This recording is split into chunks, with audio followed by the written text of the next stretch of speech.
बिस्मिल्लाहिर्रहमानिर्रहीम। अस्सलाम वालेकुम। इसराइल के आर्मी चीफ ने हंगामी मीटिंग की सोल्जर्स के साथ और गज़ा के अंदर उनको बताया, वो बड़े बददिल हो चुके थे, उनको बताया कि अब हमने किस तरह हमास का सफाया करना है।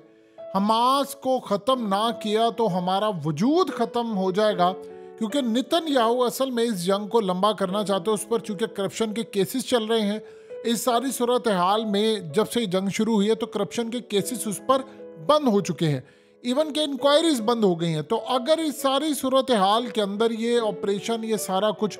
ख़त्म हो जाता है, या वो शिकस्त खा जाते हैं, या पीछे हट जाते हैं, या कोई सीज फायर हो जाता है, तो फिर नेतन्याहू के खिलाफ एक बड़े पैमाने पर लड़ाई शुरू होगी। और ऑलरेडी फौज और उनके दरमियान मामला ख़राब है, क्योंकि हमास के जो तर्जुमान हैं उन्होंने आज जो ऐलान किया वो अब तक का सबसे बड़ा ऐलान है।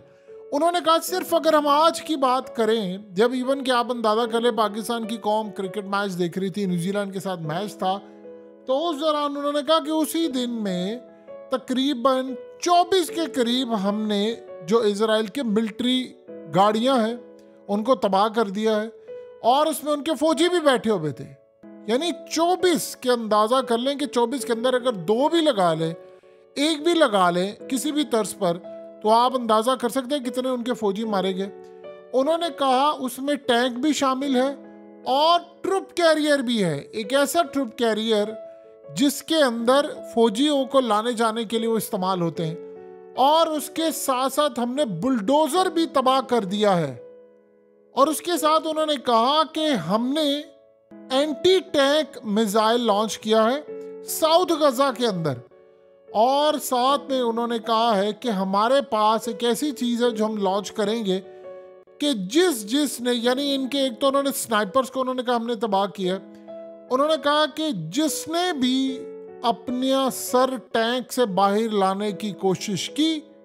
हमारे स्नाइपर ने उसका सर उड़ा दिया। ये सबसे बड़ा दावा इस वक्त उन्होंने किया है। उन्होंने कहा उसके अलावा जो जख्मी हुए हैं, जो मरे हैं, वो अलग है, और हम उसकी तमाम तफसीलात जारी करेंगे और हम आपको बताएंगे कि हमने किस तरह इनको, इनकी गाड़ियां तबाह की है, मोटर शेल से मारे हैं।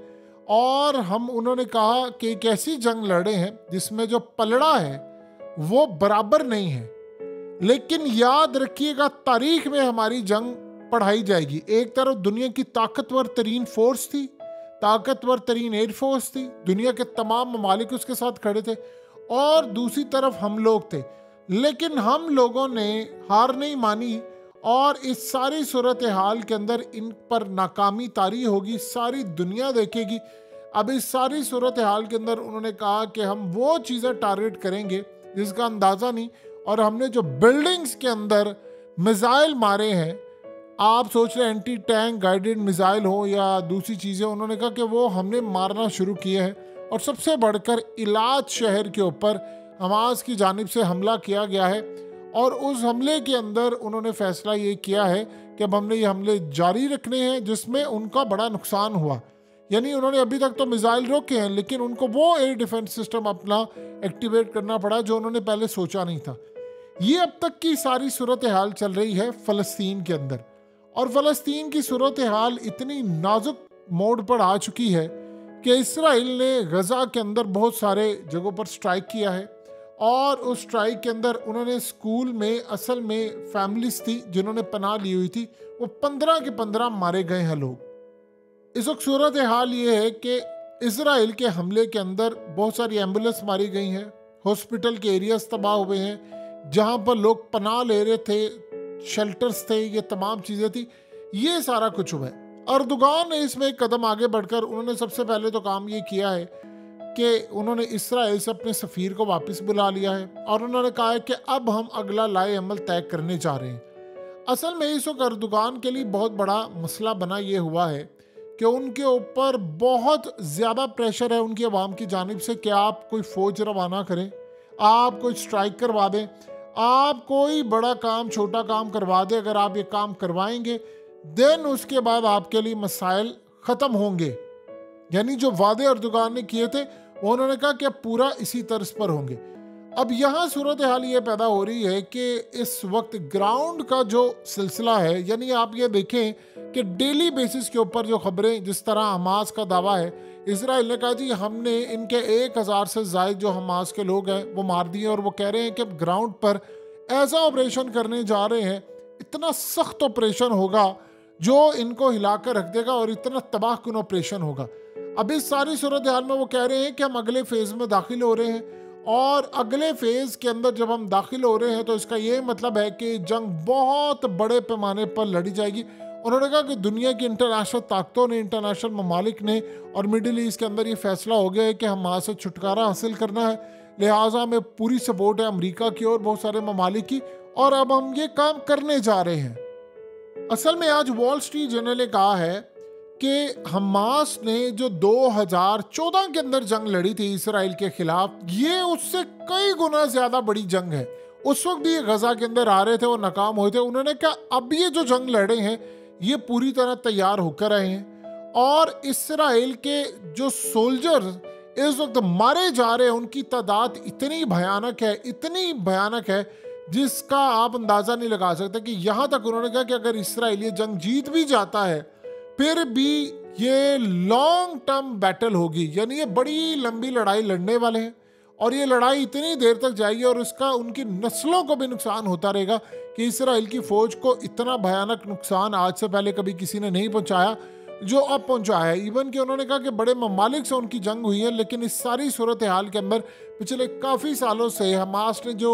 ट्रेनिंग की है, जो उन्होंने तैयारी की है, सुरंगें अपनी बनाई हैं, जिस तरह उन्होंने मिसाइल खुद साख्ता तैयार किए हैं, जिस तरह लियासीन मिसाइल है, अयाश उन्होंने तैयार किया, और बहुत सारे उन्होंने कहा कि ऐसी ऐसी चीज़ें तैयार की हैं जो आज से पहले इसराइल ने कभी देखी नहीं थी। इवन के पिछले काफ़ी सालों से अमेरिका से उन्होंने इंटेलिजेंस मालूमात हमास के बारे में लेना छोड़ दी थी। उन्होंने कहा जी हमास का कोई लेवल ही नहीं है तो हम इनको सफ़ा हिस्से से खुद ही मिटा लेंगे, यानी एक तकब्बुर सी उनकी सूरत हाल पैदा हो गई। तो उन्होंने कहा कि हमें कोई ज़रूरत नहीं है, हम बहुत हद तक आगे आ चुके हैं। अब सबसे बड़ा मसला यहाँ पर यह पैदा हो रहा है कि इस वक्त तक तकरीबन 40 के करीब सहाफ़ी जो है वो मारे जा चुके हैं, और आप अंदाज़ा कर लें कि 40 के करीब जो सहाफ़ी मारे गए हैं इनको कोई पूछने वाला नहीं है, यानी इंटरनेशनल सतह के ऊपर उन्होंने आवाज़ ही बंद कर दिया है। आज से पहले ऐसी सूरत हाल नहीं होती थी। अफगानिस्तान के अंदर आप बताइए कितने सहाफ़ी मारे गए हैं, यानी इतनी बड़ी तादाद के अंदर इतने सालों में ना मारे गए हो जितने अब मारे गए हैं। तो अब ये जो मामला है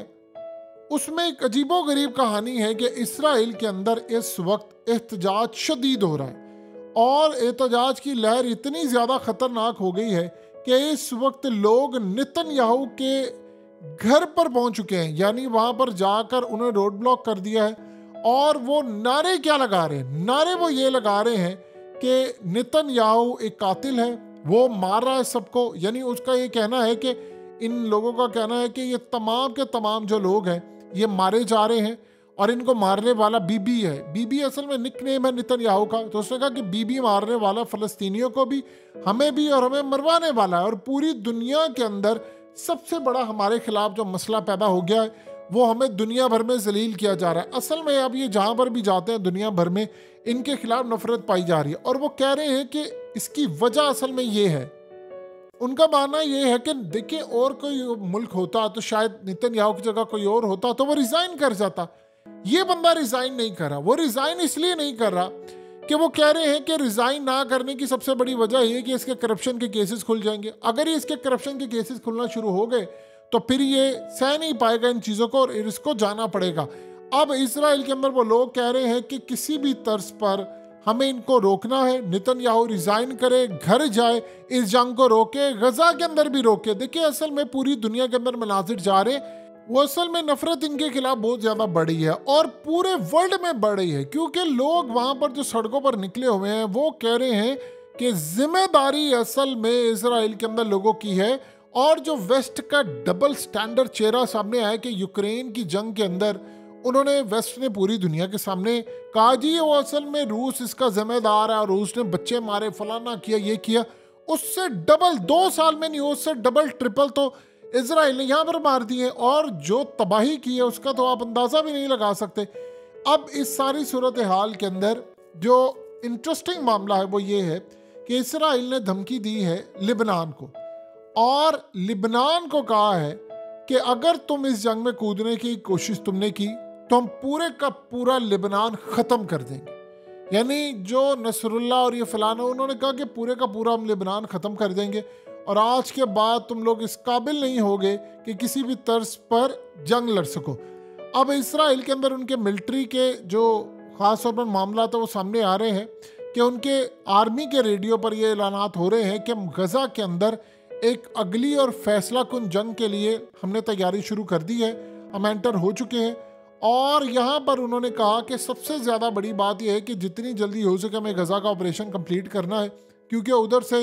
यमन की जानिब से भी हम पर हमला हो रहा है और बहुत सारी जगहों पर हमें हमला हो सकता है। बेहतर यह है कि इस वक्त मुसलमानों पर भी प्रेशर पड़ रहा है उनके ममालिक की जानिब से कि आप लोग इस जंग में कूद क्यों नहीं रहे, मनाजिर काफ़ी ख़तरनाक आ रहे हैं। तो अगर हमने इस ऑपरेशन को डिले किया तो नफरत हमारे खिलाफ बढ़ती जाएगी। इसका बेहतरीन हल ये है कि हम जल्द अज जल्द इस ऑपरेशन को कंप्लीट कर लें। लेकिन प्रॉब्लम ये आ रही है कि अब तक इस ऑपरेशन के अंदर जितनी दफ़ा भी उनकी एंट्री हुई है उनके लोग मारे गए हैं, उनकी फ़ौज के लोग मारे गए हैं और सबसे बड़ी तादाद में उनके टैंक्स तबाह हुए हैं, उनकी गाड़ियाँ तबाह हुई हैं, लोग नेतन्याहू के घर के बाहर आ चुके हैं। यानी ये वो मामला शुरू हो गया कि इसराइल के अंदर ही बहुत ज़्यादा नफरत पाई जा रही है नेतन्याहू के खिलाफ कि उसने जंग में, असल में मामला सारा ठीक चल रहा था। सबसे पहले तो लोगों ने इनसे पूछा कि जब हमारा से इतने बड़े पैमाने पर हमला किया, मिसाइल दागे हैं,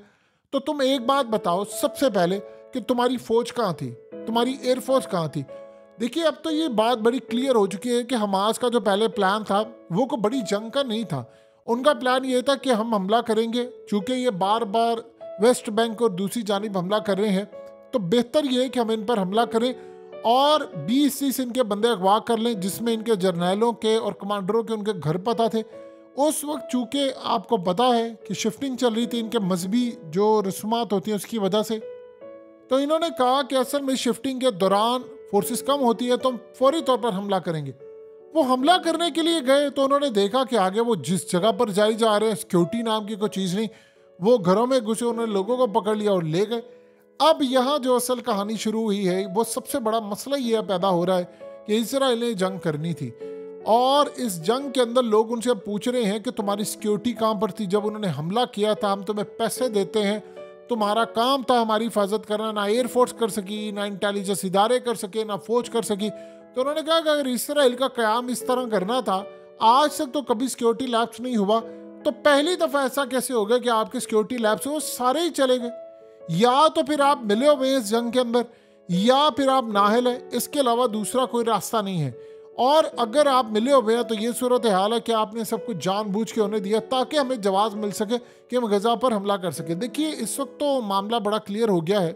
कि गज़ा की सूरत हाल तो जैसी भी है उसको तो आप देखें कि गज़ा के अंदर इस वक्त तेल और गैस जो है वो निकलना शुरू हो गया है और उसके साथ वाले जो इलाके हैं, ख़ास तौर पर इसराइल का जो इलाका लगता है, उसके अंदर बहुत सारी चीज़ें इनको दरियाफ्त होना शुरू हो गई हैं, जिसमें उन्होंने कॉन्ट्रैक्ट दे दिया है 6 कंपनीज़ को, 12 लाइसेंस उनको दिए कि आप गैस भी निकालें। आप यहाँ से अंदाज़ा कर लें कि कभी किसी ने जंग के दौरान कंपनीज़ को लाइसेंस दिए, इन्होंने दिए क्योंकि चाह रहे हैं कि जैसे ही गज़ा को मलिया मेड करे। असल में इन्होंने बहुत सारी चीज़ें ढूंढी हैं, वो चीज़ें कुछ इस तरह से इन्होंने ढूंढी है कि उसमें इनको समझ ये लगी है कि जहाँ पर फ़लस्तीनियों ने गज़ा के अंदर घर बनाए, बिल्डिंग्स बनाए, उसके नीचे बहुत सारी जगहों के ऊपर तेल और गैस के भी ज़खायर मौजूद हैं, तो लिहाजा हमें सारी बिल्डिंग गिरानी है, हमें सब कुछ तबाह करना है, हमें यहाँ पर चीज़ें निकालनी है और निकाल कर अपना इसराइल का एक नया वजूद रखना है ताकि हमें तेल और गैस के हवाले से ज़रूरत ना पड़े। जिस तरह आप अंदाज़ा कर सकते हैं कि अंसारुल्लाह ने जो बात की थी, हिजबुल्लाह के जो लीडर है, उन्होंने कहा मुस्लिम ममालिक जो है वो इसराइल का तेल, गैस और ये तमाम चीज़ें बंद कर दें, जिस तरह इसने गज़ा के अंदर बंद की है। लेकिन सवाल ये पैदा होता है कि क्या कोई करेगा? देखिए इसराइल को अगर हमें रोकना है, जो सबसे बड़ा काम है, कम से कम वहाँ पर जो बच्चे मर रहे हैं, शहीद हो रहे हैं, जस्ट वहाँ पर हमले हो रहे हैं, कम से कम हम इनको इमदाद तो पहुँचा सकते हैं। लेकिन इस सारी सूरत हाल के अंदर अभी तक मुसलमानों की जानिब से रिस्पॉन्स नहीं आया। देखिए बड़े बड़े इस जंग के अंदर बेनकाब हो गए, बहुत सारे मामलात हैं। अगर सारी ज़िंदगी हम यही सोचते रहे थे कि जी तुर्की ने ये कहा, जो उसने एक नैरेटिव भी रखा था कि मैंने तो इसराइल को तस्लीम ही सिर्फ इसलिए किया हुआ है कि इसराइल के साथ ताल्लुकात हैं ताकि हम गज़ा के अंदर या फ़लस्तीन के अंदर इमदाद पहुंचा सकें। ये बात उन्होंने हमेशा के इर्तुगरुल गाजी दिखाया, उस्मान और न जाने क्या कुछ दिखाया। तो सवाल ये है कि अब जब वक्त आया तो आप इमदाद पहुंचाए ना। अगर इसराइल आपको नहीं पहुंचा रहा तो इसका मतलब है कि आप फौज भी नहीं भेज रहे, एयरफोर्स भी नहीं भेज रहे, तो इसका मतलब है कि आप सारी चीज़ें नाकाम हो चुकी है और जो कहानियां कराई गई थी वो भी नाकाम हो चुकी हैं।